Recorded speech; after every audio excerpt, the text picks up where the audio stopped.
బద్రితోని మొదలుపెట్టిన ప్రయాణం double smart తోని ముగుస్తున్నదా? ఇక డైరెక్టరు పూరి జగన్నాథ్ సినీ ప్రస్థానం దర్శకుడు లెక్క ఇక ఇప్పుడు ముగిసే దశ వరకు పోతున్నదా అనే అనుమానం వ్యక్తమవుతున్నదంట. ఇక ఎప్పుడైతే డబల్ స్మార్ట్ మొత్తం ఫ్లాప్ అయిందో ఇక ఆడికెళ్ళి ఇక అంచనాలు మొత్తం తారు మారు అయినాయి అని అంటున్నారు. ఇక ఆయన డబల్ స్మార్ట్ కాకుండా అంతకన్నా ముందు చేసిన ఇస్మార్ట్ శంకరు తోని మళ్ళా తిరిగి వచ్చిండు. ఇక ఎప్పుడైతే లైగరు డబల్ స్మార్ట్ గిట్లా తన్నేసినాయో ఇక అవి మంచిగా హిట్ అయితే అని మళ్ళా గట్టిగా బయటికి రావచ్చు అని చెప్పేసి పూరి గిట్లా అనుకోనొచ్చు, ఫ్యాన్స్ గుట్లా అదే భావించిరు. కానీ లైగరు ఇక డబల్ ఇస్మార్ట్ శంకర్ ఇవన్నీ చూసిన తర్వాత మళ్ళీ ఈయన తిరిగి వచ్చే అవకాశాలు ఉన్నాయా అనే అనుమానం గిట్లా వ్యక్తమవుతున్నదంట. అయితే ఇస్మార్ట్ శంకర్ కన్నా ముందు సినిమాలన్నీ ఫ్లాప్లే అయినాయి కనుక ఇక దీంతో ఈయన పనికిస్తా కేల్ కథనం దుకాణం బంద్ అనేటట్టుగా అయిపోయిందని చెప్పుకోవచ్చు. ఇక ఎప్పుడైతే డబల్ స్మార్ట్ కాకుండా ఇస్మార్ట్ శంకరు మస్తుగా హిట్ అయిందో ఇక అందుకు కారణం రామేష్న ఎనర్జీ స్టెప్పులు, కిక్కించే పాటలు, అంతేకాకుండా ఇక అందులో సరైన కథ కుదరడంతో సినిమా అయితే హిట్ అయింది. ఇక కానీ ఆ తర్వాత చేసిన లైగరు డబల్ స్మార్ట్ గిట్లా బోల్తా కొట్టినాయి. ఇక మళ్ళీ ఇప్పుడు ఒక కొత్త ప్రశ్న తల ఎత్తుతున్నది.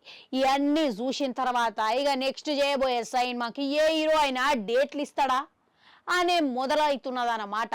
ఎందుకని చెప్తే ఇప్పుడు ఇస్మార్ట్ శంకర్తో పోల్చుకుంటే డబల్ స్మార్ట్ శంకర్ల పాటలు ఆహా ఓ సూపర్ అనేటట్టుగానే ఉన్నాయి. కానీ నిజానికి ఇక దాంతో పోల్చుకుంటే ఇక కథ పరంగా అసలు డొల్లనే ఉన్నది.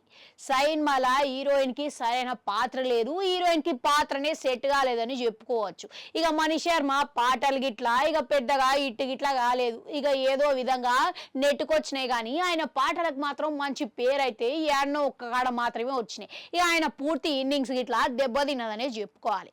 మళ్ళా ఆ ముచ్చట పక్కకు పెడితే ఇక ఇప్పుడు దాదాపుగా అందరి హీరోలతో చేసేసి ఉన్నాడు.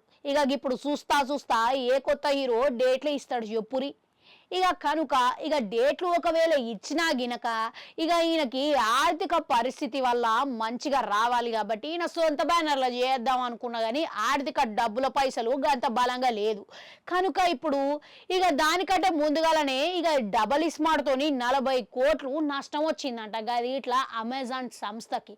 ఇక అది తెలియాల్సి అయితే ఉన్నది. ఇక అది తేలాలనంటే ఇక పూరి జగన్నాథ్ పైసలు వెనక్కి తిరిగిస్తారా అనేది గిట్లా మనకి తెలియకపాయే. ఇప్పుడు మళ్ళా పూరి జగన్నాథ్ గినక సినిమా తీయాలంటే 3 సమస్యలు ఉన్నాయి. ఒకటేమో ఇక సరైన కథ ఎన్నుకొని ఇక దానికి తగ్గట్టుగా ప్రశాంతగా మునుపు తీసిన సినిమాల వాసన లేకుండా కరెక్ట్గా కొత్త కాన్సెప్ట్ తోని రాగలగాలి. రెండోదైతే సరైన హీరో దొరకాలి.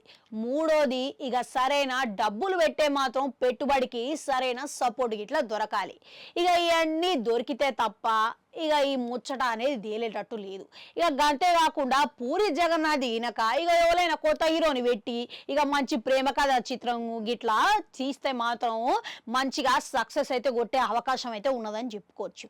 కానీ పూరి జగన్నాథ్ గస్ వంటి కథని ఇప్పుడు రాయగలడా అనే అనుమానాలు అయితే వ్యక్తమవుతున్నది. ఇక ఎప్పుడు ఆయన ఐటమ్ పాటలకి ఇక మాసు కథలకి ఇక కిక్కెక్కించే పాటలు వీటి మీదనే దృష్టి పెడుతున్నాడు. ఇక దానికి వెళ్ళి బయటకు వచ్చి గిసు అంటే కథ రాయగలడంటారా?